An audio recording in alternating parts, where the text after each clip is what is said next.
Hello student, এখন তোমাদের ক্যালকাটা ইউনিভার্সিটির আন্ডারে সেমিস্টার 4-এর হিস্ট্রি জেনারেল অর্থাৎ ইতিহাসের পাস কোর্সের ক্লাস আছে। আজকের ক্লাসে তোমাদের একটি গুরুত্বপূর্ণ 15 নম্বরের প্রশ্নের উত্তর নিয়ে আলোচনা করব। প্রশ্নটা যেটা আছে দেখো, 1946 খ্রিস্টাব্দে নৌবিদ্রোহ সম্পর্কে আলোচনা করো। এই প্রশ্নের উত্তরটা নিয়ে আলোচনা করব। আরেকটা বিষয় তোমাদের এখানে বলার আছে, তোমাদের জন্য অনলাইন কোচিং ক্লাস চলছে। তোমরা যারা অ্যাডমিশান নিতে ইচ্ছুক আছো এই নম্বরে যোগাযোগ করে অ্যাডমিশান নিতে পারো। 9123005218 এই নম্বরে তোমরা যোগাযোগ করে অ্যাডমিশান নিতে পারো। আমাদের সপ্তাহে 2 দিন করে ক্লাস হয়ে থাকে এবং পার মান্থ 200 টাকা করে ফিস নেওয়া হয়। এছাড়া তোমরা যারা স্টাডি মেটেরিয়াল পারচেস করতে চাইছো তোমরাও এই নম্বরে যোগাযোগ করে স্টাডি মেটেরিয়াল পারচেস করতে পারো। চলো এবারে তোমরা প্রশ্নের উত্তরটা দেখে নাও। প্রশ্নটা ছিল 1946 খ্রিস্টাব্দে নৌবিদ্রোহ সম্পর্কে আলোচনা করো। প্রথমে তোমাদের একটা ইন্ট্রোডাকশান অর্থাৎ ভূমিকা লিখতে হবে। সেখানে কি লিখবে দেখো, ভারত ছাড়ো আন্দোলনের সময় থেকে সারা ভারত সংগ্রামমুখী হয়ে পড়েছিল। আজাদ হিন্দ বাহিনীর সংগ্রাম ভারতের সেনাবাহিনীর মনে বিপ্লবের প্রেরণা দেয়। নৌ বিদ্রোহ হলো এর অন্যতম ফলশ্রুতি। এর পরের পয়েন্ট আছে নৌ বিদ্রোহের কারণ। 1946 খ্রিস্টাব্দে ব্রিটিশ শাসনের বিরুদ্ধে ভারতের নৌসেনারা বিভিন্ন কারণে বিদ্রোহ শুরু করেছিল, সেগুলি আলোচিত হলো। এবারে দেখো 1 নম্বর পয়েন্ট, এখানে প্রথম যে পয়েন্টটা আছে বৈষম্যের শিকার। ভারতীয় নৌবাহিনীতে প্রবল বর্ণ বৈষম্য ছিল। কোনো কাজে নিযুক্ত ভারতীয় নাবিক যে পরিমাণ বেতন ও সুযোগ সুবিধা পায় সেই একই কাজ বা পদে নিযুক্ত থেকে ইংরেজ নাবিকরা ভারতীয়দের চেয়ে অনেক বেশি বেতন ও অন্যান্য সুযোগ সুবিধা পায়। ভারতীয় নাবিকরা এই বৈষম্যের প্রতিবাদ করে কখনো প্রতিকার পায়নি। পরের পয়েন্ট হচ্ছে অন্যায় আচরণ। ব্রিটিশ সরকার এবং ইংরেজ নাবিকরা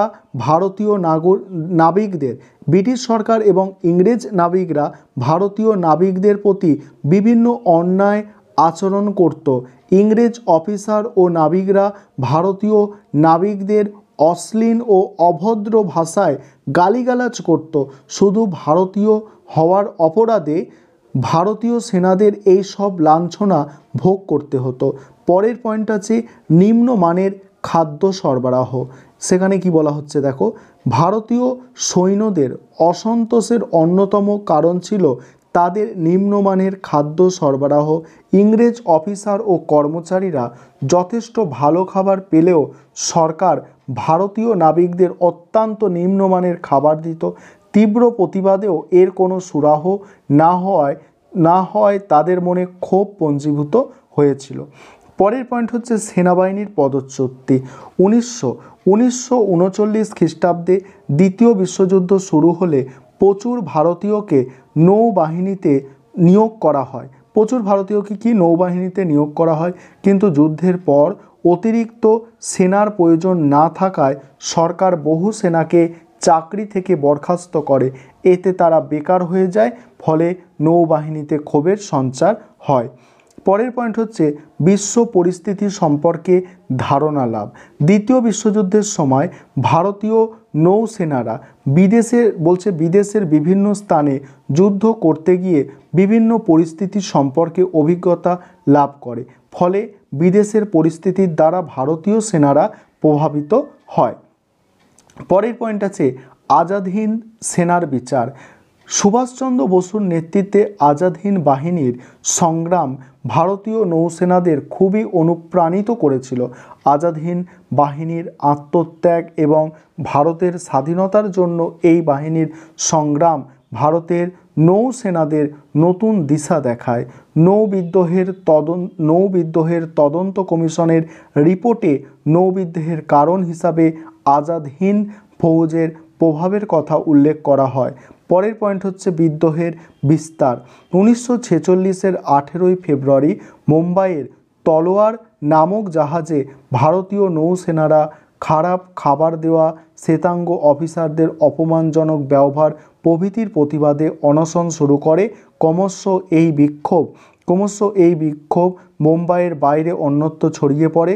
ভারতীয় নৌসেনারা সমান বেতন, ভালো খাবার, আজাদহিন্দ বাহিনীর মুক্তিদান প্রভৃতির দাবি জানায়। তলোয়ার জাহাজে ভারতীয় নৌসেনারা জাতীয় পতাকা উত্তোলন করে। ইংরেজ বাহিনী জাহাজ দুটি ঘিরে ধরলে ভারতীয় নৌসেনাদের সঙ্গে যুদ্ধ শুরু হয়।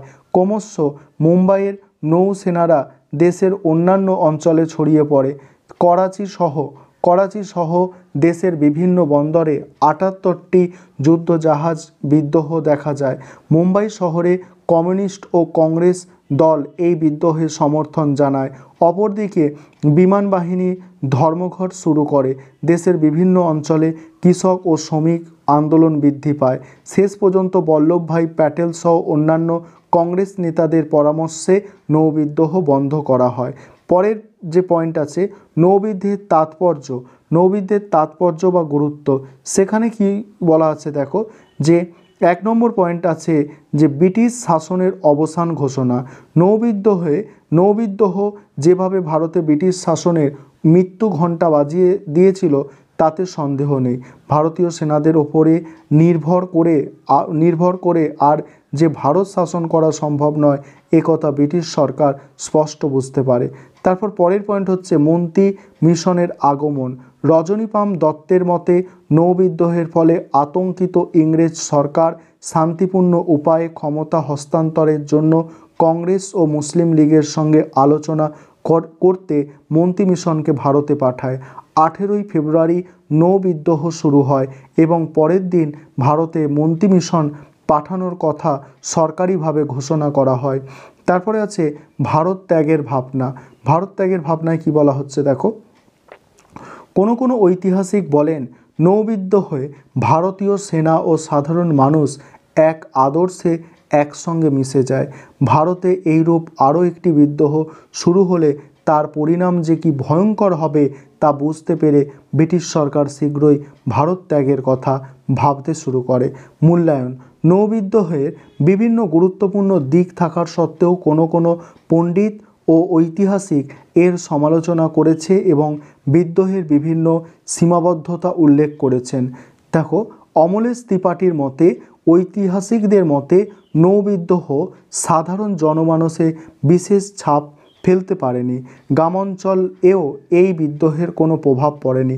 অবশ্য কিছু সমালোচনার সত্ত্বেও একথা নিঃসন্দেহে বলা যায় যে ভারতীয়দের হাতে শাসন ক্ষমতা হস্তান্তর বিষয়ে ব্রিটিশ সরকারের সিদ্ধান্ত নৌবিদ্রোহের দ্বারা কিছুটা হলেও প্রভাবিত হয়েছিল।